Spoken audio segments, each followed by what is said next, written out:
Hello everyone, welcome to ओकुल पे आप सभी का बहुत बहुत स्वागत है। आइए अपने इस full course on Indian economy for UPSC, PCS and SSC exams को आगे बढ़ाएंगे।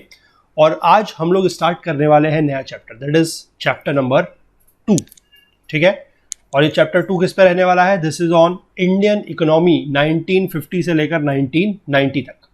ठीक है, जो हमने पिछला पार्ट देखा था, जो पहला चैप्टर था, that is Indian economy on the eve of independence, उसमें हमने ये देखा था कि जो कॉलोनियल पीरियड का टाइम था, जो कॉलोनियल रूल का टाइम था, जिस समय बेसिकली इंडियंस जो थे वो ब्रिटिशर्स के अंडर में थे, तो हमने वहाँ पर देखा कि किस तरीके से देश की जो इकोनॉमी थी उसकी हालत जो थी वो कितनी खस्ताहाल थी। कि हमने देखा था कि किस तरीके से जो एग्रीकल्चर सेक्टर था वो किस तरीके से डूब रहा था, इंडस्ट्रियल सेक्टर के क्या हाल थे, डेमोग्राफिक कंडीशन क्या थी और फॉरेन ट्रेड के क्या हाल थे। ये सारी चीज़ें जो थी हमने पिछले चैप्टर में पढ़ ली है। आज अब हम देखेंगे कि अब हमें ये समझ में आ गया है कि देश जो है वो आज़ाद हो चुका है, 1950 का समय है। अब देश की सरकार के सामने जो अगला सबसे बड़ा चैलेंज था वो ये था कि अब किस तरीके से देश की जो अर्थव्यवस्था है, इकोनॉमी है, उसको पटरी पे लाया जाए और देश को एक समृद्ध देश बनाने की ओर को कदम उठाया जाए। ठीक है, कि कौन से ऐसे स्टेप्स लिए जाएं कि जो देश है, जो कंडीशन है लोगों की यहाँ पर, वो इम्प्रूव हो सके, वो सुधर सके। तो उसके लिए क्या क्या स्टेप्स लिए जाएंगे या लिए गए वो हम इस चैप्टर में पढ़ेंगे। ठीक है, तो चलिए, जो लोग कोर्स को रेगुलरली फॉलो कर रहे हैं उनसे मैं वही रिक्वेस्ट करूंगा कि प्लीज़ ज़्यादा से ज़्यादा लोगों तक इस बात को पहुँचाएँ, लाइक करें, शेयर करें। और जो लोग नए हैं चैनल पर, जो लोग नए हैं उनसे भी रिक्वेस्ट की जा रही है कि प्लीज़ चैनल को जरूर सब्सक्राइब कर लें और बेल आइकन प्रेस कर लें, सो दैट की वीडियोस के नोटिफिकेशंस और जो भी अपडेट्स हमारी तरफ से आते हैं उनकी नोटिफिकेशंस आपसे मिस ना हो। ठीक है, और एक बात का और ध्यान रखेंगे कि जो वीडियोस हैं वो अब आपको पता है कि जैसे आज का दिन है और कल से आपको जो वीडियोस हैं वो रेगुलरली अब मिलने लगेंगे, लेकिन टाइम आप लोग नोट डाउन कर लीजिएगा। आज का वीडियो आपको 2 बजे मिल रहा है, पर कल से जो वीडियोज होंगे वो अब आपको मिलेंगे रात के 8 बजे। ठीक है, क्योंकि कल से क्या होगा कि दिन के 2 बजे जो है वो पॉलिटी की जो हमारा कोर्स चल रहा है, इंडियन पॉलिटी फुल कोर्स, वो अब दिन के 2 बजे चलेगा रेगुलरली। और ये जो इंडियन इकोनॉमी का कोर्स है, ये इसका टाइमिंग चेंज हो चुकी है, बस बाकी सब कुछ वैसा ही है। पढ़ेंगे हम इसी तरीके से बिल्कुल अच्छे से डिटेल में, लेकिन बस टाइमिंग आपको नोट डाउन करके रखनी है। टाइमिंग हो गई है अब रात के 8 बजे डेली। ठीक है, और दूसरी बात, एक और चीज़, जैसे मैंने पिछली बार भी आपको बताया था कि कमेंट प्लीज़ सभी लोग करेंगे। ठीक है, अपनी प्रेजेंस आप लोग यहाँ पर दिखाएंगे, आप लोग दिखाएंगे कि आप लोग यहाँ पर हैं, हमारे रेगुलर व्यूअर बन के चीज़ों को पढ़ रहे हैं, जान रहे हैं, समझ रहे हैं, तो कमेंट ज़रूर करेंगे। और बाकी जिन लोगों को कोई क्वेरी है, कोई डाउट है, कोई फीडबैक देना चाहते हैं, तो वो लोग कमेंट करेंगे। और बाकी लेकिन जितने भी लोग हैं वो फिर भी सभी के सब जो है वो कमेंट ज़रूर करेंगे, ताकि हमें पता लग सके कि आप हमारे एक रेगुलर व्यूअर हैं और हमारी तरफ से जो भी कंटेंट यहाँ से पोस्ट किया जा रहा है, जो भी वीडियो है या जो कुछ भी है, वो आप उसको रेगुलरली फॉलो कर रहे हैं। ठीक है, ऐसा करने से क्या होगा, उसका जो नतीजा है वो आपको थोड़े समय के बाद पता लगेगा, जब आप एक ओकुल के एक रिकॉग्नाइज्ड रेगुलर यूजर हो जाएंगे, तो आपको कुछ ना कुछ उसके एडिशनल बेनिफिट जो है वो जरूर मिलेंगे। ठीक है, तो वो एडिशनल बेनिफिट्स लेने के लिए, और वो क्या होंगे, उन सबका खुलासा धीमे धीमे किया जाएगा समय आने पे। फिलहाल आप ये बात का ध्यान रखिए कि रेगुलर व्यूअर बनने के लिए आपको यहाँ पर रोज जो है हर वीडियो पे कमेंट जरूर करना है, अपनी प्रेजेंस जो है वो जरूर दिखानी है। ठीक है, चलिए तो स्टार्ट करेंगे इस पार्ट को, चलते हैं बुक की तरफ। देखिए, ये है चैप्टर का नाम, दैट इज इंडियन इकोनॉमी 1950 से 1990 तक। ठीक है, चलिए स्टार्ट करते हैं, इसको देखते हैं। सबसे पहले इसमें क्या लिखा गया है, देखिए, 15 अगस्त 1947 को India woke to a new dawn of freedom, या जिसको आप कह सकते हैं कि आज़ादी की नया सवेरा। ठीक है, आज़ादी का नया सवेरा हुआ था। Finally we were masters of our own destiny after some 200 years of British rule. अब ब्रिटिश रूल जो है वो खत्म हो चुका है और अब हम, आप एक तरीके से कह सकते हैं कि अपनी डेस्टिनी के, ठीक है, यानी कि अपने मंजिल के अब हम खुद ही मालिक हैं, मास्टर्स हैं। ठीक, the job of nation building was now in our own hands. अब देश को बनाने का, ठीक है, जो नेशन बिल्डिंग का काम है वो सिर्फ हमारे हाथों में ही है, या हम कह सकते हैं कि उसके लिए अब हम खुद ही जो है जिम्मेदार हैं। The leaders of independent India had to decide, among other things, the type of economic system most suitable for our nation, a system which would promote the welfare of all rather than a few. ठीक है, जो आज़ाद भारत था उसके जो leaders थे, जो नेता थे, उनके सामने एक चुनौती थी। वो चुनौती क्या थी कि उनको ये डिसाइड करना था कि किस तरीके का जो इकोनॉमिक सिस्टम होगा वो यहाँ पर इंडिया में अडॉप्ट किया जाए, और वो ऐसा होना चाहिए कि जो सभी लोगों के लिए वेलफेयर का काम करे, यानी कि सभी लोगों के कल्याण के काम करे, रादर देन फ्यू, यानी कि सिर्फ कुछ लोगों का उससे फायदा नहीं होना चाहिए, बल्कि यह कहा जाए कि देश के ज्यादा से ज्यादा नागरिकों का या सभी का उससे फायदा होना चाहिए। ठीक है, देखिए there are different types of economic systems. पहले हम यहीं पर रुक जाएंगे। There are different types of economic systems. India ने कौन सा सिस्टम जो है वो अडॉप्ट किया, क्यों किया, वो अभी हम बाद में देखते हैं। पहले हम चलेंगे बॉक्स 2.1 में और समझेंगे कि different types of economic systems कौन कौन से हैं। ठीक है, चलिए आइए अगले पेज में दिया गया ये बॉक्स देखिए, टाइप्स ऑफ इकोनॉमिक सिस्टम्स।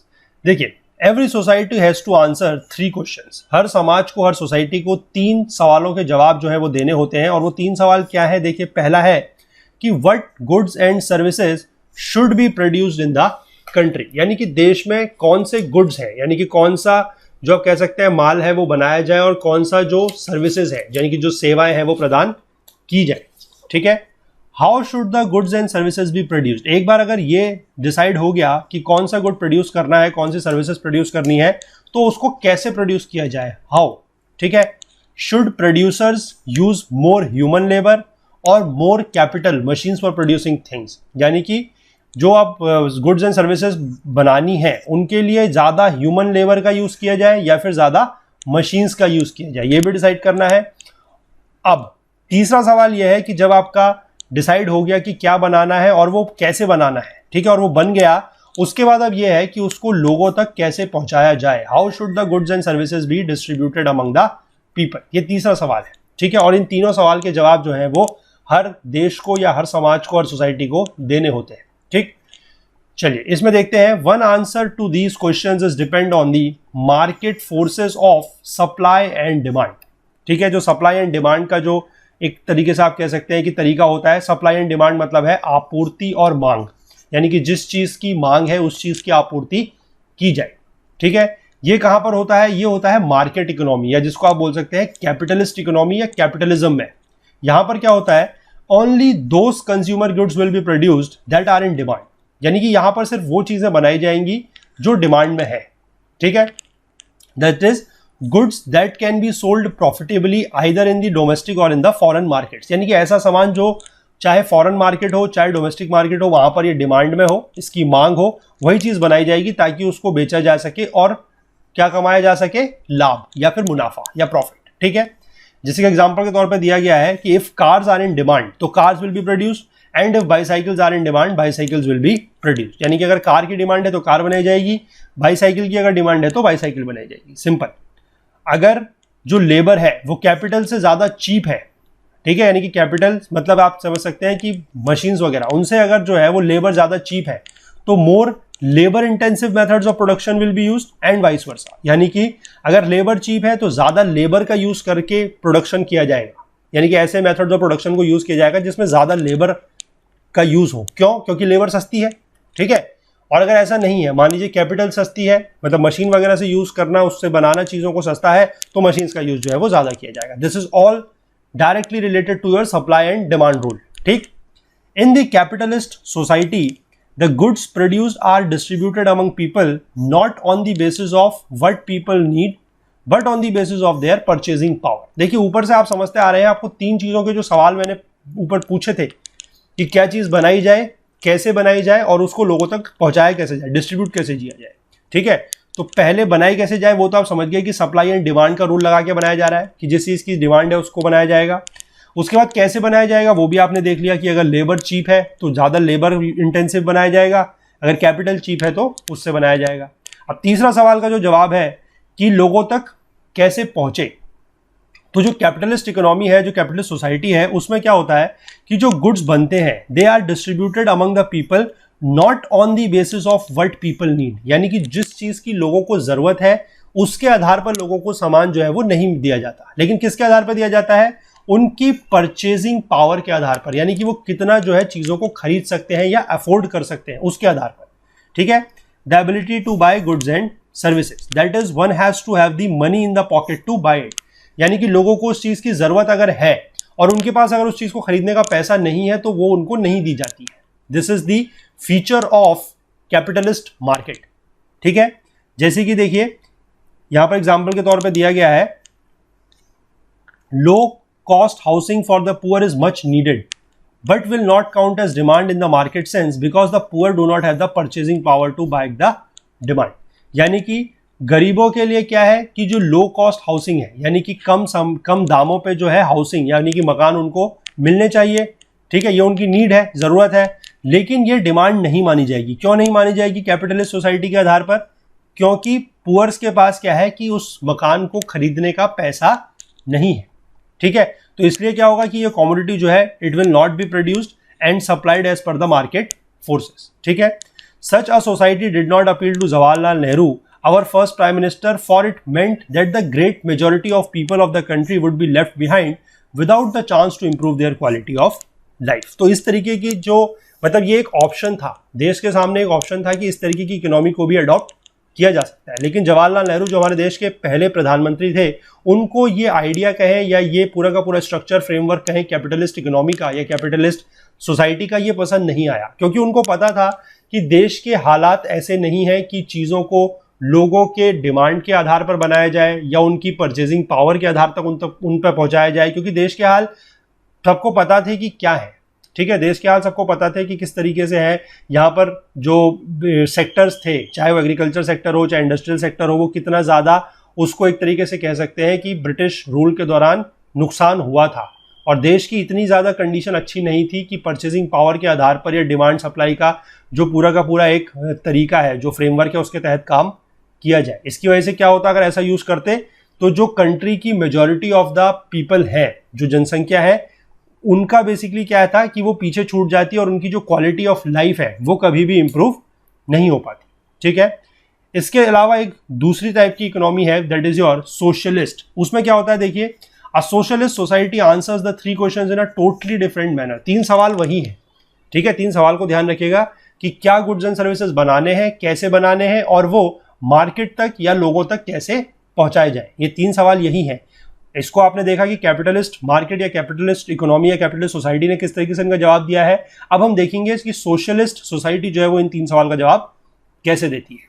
ठीक है, सोशलिस्ट सोसाइटी में क्या होता है, the government decides what goods are to be produced in accordance with the need of the society. अब यहाँ पर देखिए ये उसका जस्ट अपोजिट है कि यहाँ पर जो लोगों की जरूरत है, जो समाज की जरूरत है, जो लोगों की जरूरत है, उसका ध्यान रखते हुए सरकार ये निर्धारित करेगी, ये डिसाइड करेगी कि क्या गुड्स जो है वो प्रोड्यूस करने हैं, बनाने हैं। ठीक है, it is assumed that the government knows what is good for the people of the country and so the desires of individual consumers are not given much importance. यानी कि यहां पर यह माना जाता है कि जो देश की सरकार है उसको पता है कि लोगों के लिए क्या अच्छा है, पीपल ऑफ द कंट्री के लिए व्हाट इज गुड, और जो इंडिविजुअल कंज्यूमर्स हैं उनकी जो डिमांड है उसको या उनकी जो डिजायर है उसको ज्यादा महत्व नहीं दिया जाता है, ज्यादा इंपॉर्टेंस नहीं दी जाती है। The government decides how goods are to be produced and how they should be distributed. और ये जो चीज़ है ये भी गवर्नमेंट ही डिसाइड करेगी कि बनाने का, गुड्स एंड सर्विसेज प्रोड्यूस करने का तरीका क्या होगा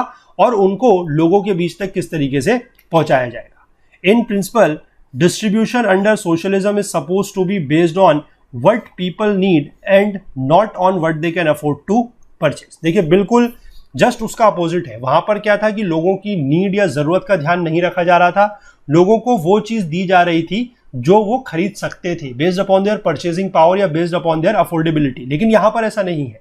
यहां पर क्या है कि लोगों की जरूरत के हिसाब से जिस चीज की उनको जरूरत है वो चीज उनको दी जा रही है, उनकी अफोर्डेबिलिटी या परचेजिंग पावर को यहां पर ध्यान नहीं दिया जा रहा है। ठीक है, जैसे देखिए unlike under capitalism for example a socialist nation provides free health care for all it's citizens. ठीक है, यहाँ पर फ्री हेल्थ केयर जो है वो दी जाती है। क्यों दी जाती है? क्योंकि वो सिटीजन्स की या देश के नागरिकों की क्या है, नीड है, जरूरत है। ठीक है, वहां पर परचेजिंग पावर जो है उन लोगों की नहीं देखी जा रही है, क्योंकि परचेजिंग पावर का यहाँ पर कोई मतलब भी नहीं है अगर फ्री हेल्थ केयर दी जा रही है तो। ठीक है, क्योंकि उससे पैसा तो कुछ देश को मिलेगा नहीं। ठीक है, लेकिन वो इसलिए दी जा रही है सिर्फ और सिर्फ क्योंकि वो सोसाइटी की या सोसाइटी के लोगों की या देश के लोगों की क्या है, एक नीड है, जरूरत है। ठीक है, चलिए आगे देखेंगे। A socialist society has no private property since everything is owned by the state। यहां पर लेकिन एक चीज और भी है कि सोशलिस्ट सोसाइटी जो है वहां पर प्राइवेट प्रॉपर्टी नाम की कोई भी चीज नहीं होती है, क्योंकि सारा कुछ जो भी है that is owned by the state, यानी कि गवर्नमेंट द्वारा। जैसे कि in Cuba and China for example most of the economic activities are governed by the socialistic principles. तो चाइना में ऐसा है, क्यूबा में ऐसा ही होता है कि जितना भी आपका इकोनॉमिक एक्टिविटीज है, ठीक है, जितनी भी आर्थिक गतिविधियां हैं वो सारी की सारी सोशलिस्टिक तरीके से ही गवर्न की जाती है, ठीक है। चलिए, इन दोनों का एक मिक्सचर है। देखिए वो मिक्सचर क्या है, या बेसिकली मिक्सचर तो नहीं कहा जाएगा, ये कहा जाएगा कि जो सोशलिस्ट इकोनॉमी है उसके साथ अगर हम प्राइवेट इकोनॉमी को मर्ज कर दें तो बन जाएगी हमारी मिक्स्ड इकोनॉमी, ठीक है। देखिए कैसे, most economies are mixed economies, that is the government and the market together answer the three questions of what to produce, how to produce and how to distribute what is produced. In the mixed economy the market will provide whatever goods and services it can produce well, and the government will provide essential goods and services which the market fails to do। ठीक है, तो यहां पर आप एक तरीके से कह सकते हैं कि जो कैपिटलिस्ट मार्केट है और जो सोशलिस्ट मार्केट है, ठीक है, वो दोनों का एक तरीके से जो मिक्सचर है that is your mixed economy. लेकिन मिक्स्ड इकोनॉमी का भी एक आप फंडा ध्यान रखिएगा कि इसमें लोगों की जो जरूरत वगैरह है उनका ध्यान जो है वो रखा जाता है, यानी कि कैपिटलिस्ट की तरफ को ज्यादा झुकाव ना होते हुए एक तरीके से आप कह सकते हैं कि सोशलिस्ट की तरफ को झुकाव जो है वो थोड़ा सा ज्यादा है, more incline towards the socialist economy, ठीक।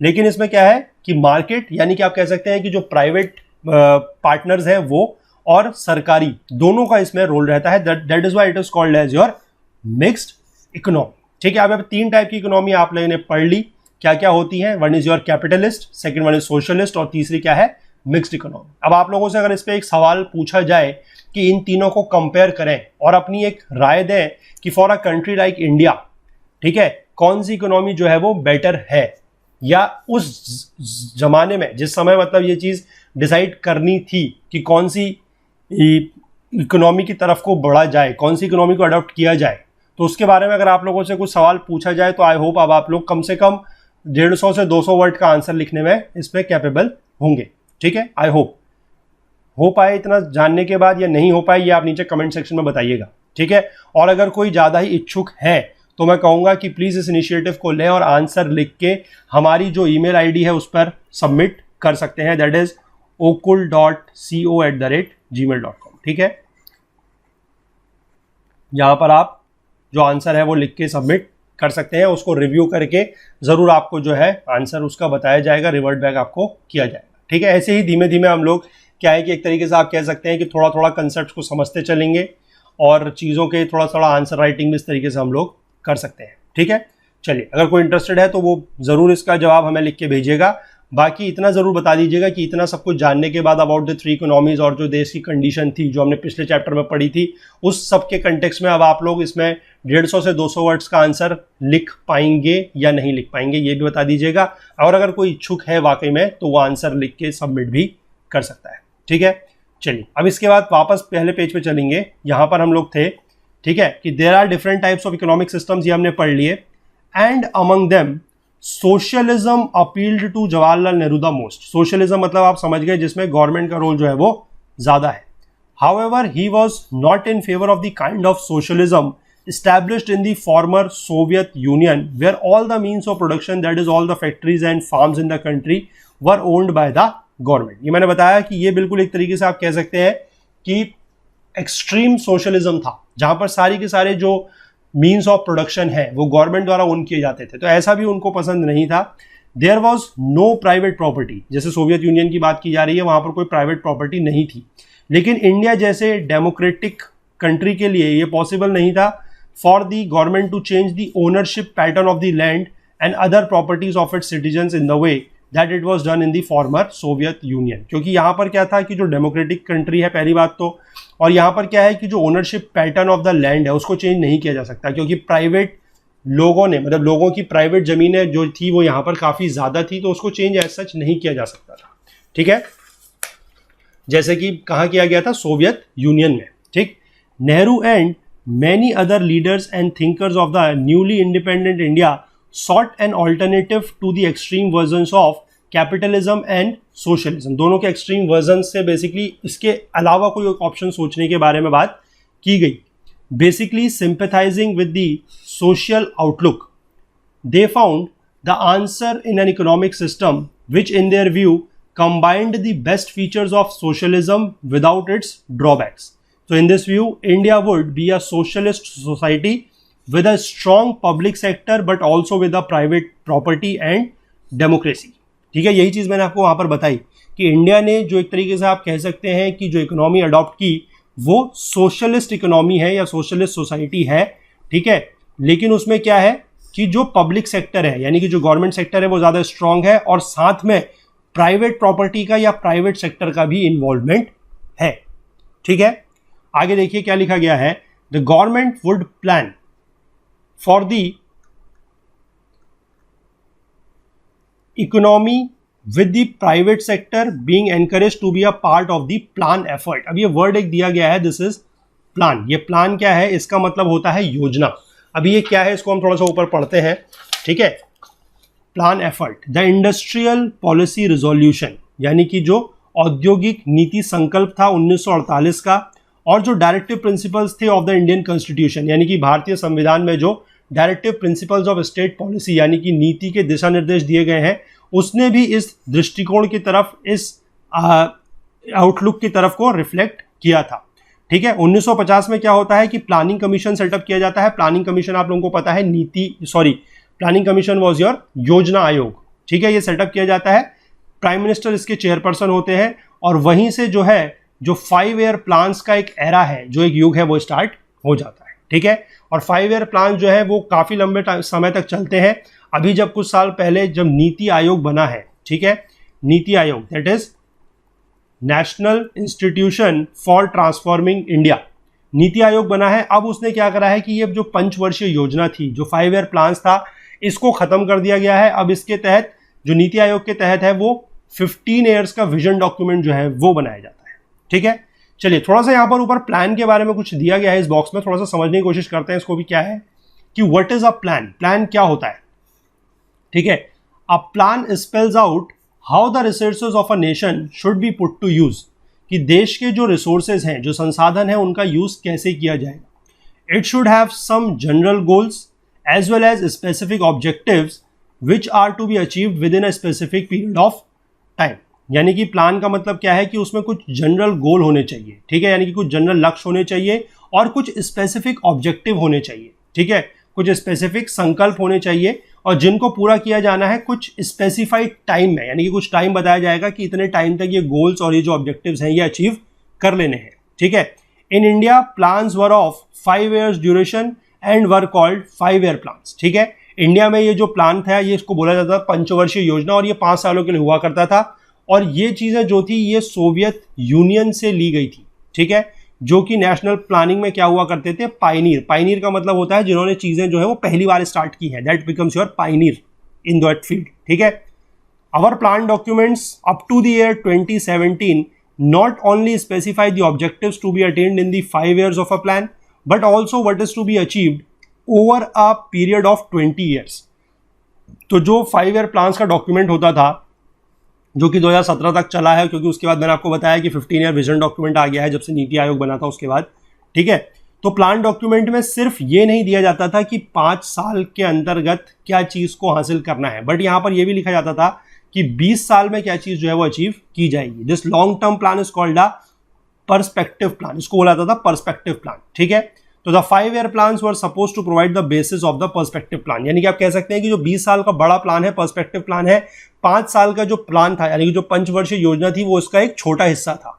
ठीक है, अब आगे देखिए एक चीज और दी गई है बड़ी important, it will be unrealistic to expect all the goals of the plan to be given equal importance in all the plans. All the plans मतलब कि पंचवर्षीय योजना जब चल रही है, जब पहली पंचवर्षीय योजना आएगी, जब दूसरी आएगी, जब तीसरी आएगी, ऐसे करते करते जो भी गोल्स हैं, जितने भी लक्ष्य हैं, उन सबको इक्वल इंपॉर्टेंस नहीं दी जा सकती। ठीक है, इनफैक्ट द गोल्स में एक्चुअली बी इन कन्फ्लिक्ट, जो गोल्स हैं वो एक दूसरे को कन्फ्लिक्ट कर सकते हैं या कॉन्ट्राडिक्ट कर सकते हैं। जैसे कि मान लीजिए, देखिए एग्जांपल के तौर पे समझने के लिए, the goal of introducing modern technology may be in conflict with the goal of increasing employment if the technology reduces the need for labour. अब देखिए गोल तो ये दोनों हो सकते हैं कि मॉडर्नाइजेशन को भी मतलब यूज करना है, मॉडर्न टेक्नोलॉजी को भी यूज करना है, और साथ ही साथ क्या करना है कि एम्प्लॉयमेंट को भी बढ़ाना है, रोजगार भी बढ़ाना है। लेकिन अगर आप मॉडर्न टेक्नोलॉजी यूज करते हैं, यानी कि मॉडर्न टेक्नोलॉजी की आप मान लीजिए मशीन्स वगैरह यूज करते हैं, और उससे क्या हो रहा है कि जो लेबर की जरूरत है वो कम हो रही है, ठीक है, जो मैनुअल लेबर की जरूरत है वो कम हो रही है, तो फिर उससे एम्प्लॉयमेंट कैसे बढ़ेगा? उससे तो बेरोजगारी बढ़ेगी, अनएम्प्लॉयमेंट बढ़ेगा। तो बेसिकली इस तरीके से आप कह सकते हैं कि कभी कभी कॉन्फ्लिक्ट भी होता है। तो इसके लिए क्या करना जाना चाहिए था? इसके लिए the planners have to balance the goals. तो गोल्स को बेसिकली एक तरीके से उनके बीच में आप कह सकते हैं कि संतुलन बनाए रखना जो था वो जरूरी था, जो कि बहुत ही एक डिफिकल्ट काम था, ठीक है। We find different goals being emphasised in different plans in India.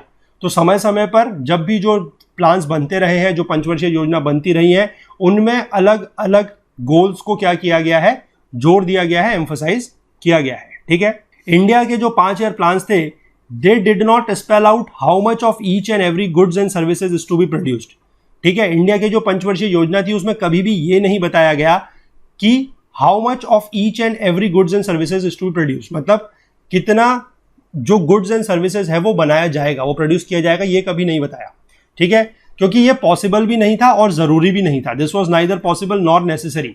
Farmer Soviet union जो था उसने ये चीज को ट्राई किया था और वो फेल हो गया था, ठीक है। It is enough if the plan is specific about the sectors where it plays a commanding role, यानी कि उसमें सिर्फ इतना बता दिया जाए कि किस क्षेत्र में उसका ज्यादा फोकस रहा जाएगा। जैसे मान लीजिए आप कहें एग्जांपल के तौर पर कि द्वितीय पंचवर्षीय योजना है, ठीक है, सेकंड 5 ईयर प्लान है, वो एग्रीकल्चर सेक्टर पे फोकस करेगा, बस इतना ही काफी है, ठीक है। उसमें यह बताना जरूरत नहीं है कि एग्रीकल्चर सेक्टर में इस 5 वर्ष के दौरान कितना ज्यादा उत्पादन होगा, कितना ज्यादा प्रोडक्शन होगा, यह बताने की जरूरत वहां पर नहीं है, ठीक है। जैसे कि एग्जांपल के तौर पे दिया गया है कि पावर जनरेशन एंड इरिगेशन, इस पे ध्यान दिया जाएगा while leaving rest to the market, मतलब जो बाकी चीजें हैं कि कितना प्रोड्यूस होगा कितना नहीं होगा वो मार्केट पे छोड़ दिया जाए, ठीक है। तो चलिए आज इसको इतना ही रखेंगे। थोड़ा सा हमने चीजों को स्टार्टिंग में समझा, और मैं आपको एक चीज बताऊंगा कि ये वाली जो बुक स्पेशली है इसको आप लोग एक कहानी के तौर पर समझिएगा, क्योंकि बहुत ज्यादा कंसेप्ट यहाँ पर नहीं है, लेकिन आपको इकोनॉमी का एक बेस तैयार करने के लिए ये बुक जो है बहुत ज्यादा इंपॉर्टेंट है।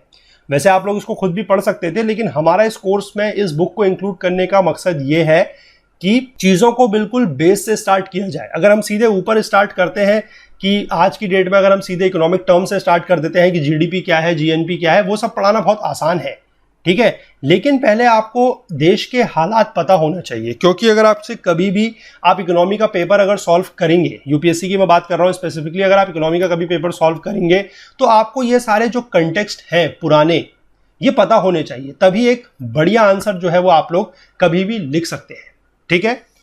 तो चलिए आज इसको यहीं पर रखेंगे। जो इसका आगे का पार्ट है कि 5 ईयर प्लान्स के क्या क्या गोल थे, उनको हम अगले पार्ट में डिस्कस करेंगे। तो आई होप आपको ये पार्ट पसंद आया होगा।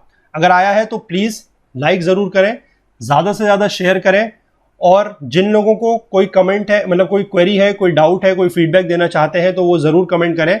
लेकिन ध्यान ये रखिएगा कि जिसको अगर कोई क्वेरी नहीं भी है, कोई फीडबैक अगर कोई नहीं भी देना चाहता है, कमेंट लेकिन फिर भी सभी लोगों को करना है। और वो क्यों करना है? ताकि हमें ये पता लग सके कि आप हमारे कोर्सेज के, हमारे चैनल के एक रेगुलर व्यूअर हैं, ठीक है। बाकी हमसे ज्यादा जुड़ने के लिए हमारा Facebook page, Twitter page, Telegram channel का यूज कर सकते हैं, या फिर अगर आप हमसे कोई बात पूछना चाहते हैं या कोई बात हमसे शेयर करना चाहते हैं, बताना चाहते हैं, तो उसके लिए हमारी ईमेल आईडी जो है उसका भी आप यूज कर सकते हैं, दैट इज okul.co@gmail.com, ठीक है। तो चलिए नोट डाउन टाइम के बारे में मैंने बता दिया है। कल से टाइम जो है थोड़ा सा चेंज है, रात के 8 बजे अब से रोज वीडियो मिलना लगेगा आपको, ठीक है। या आज ही के लिए है सिर्फ दिन के 2 बजे का टाइम, कल से रात को 8 बजे, ठीक है। चीजें इसी के आगे कंटिन्यू करेंगे। चलिए मिलते हैं अगले पार्ट में, तब तक के लिए अपना बहुत बहुत ध्यान रखिएगा। Please do take care of yourself. Thank you, have a nice day, bye bye.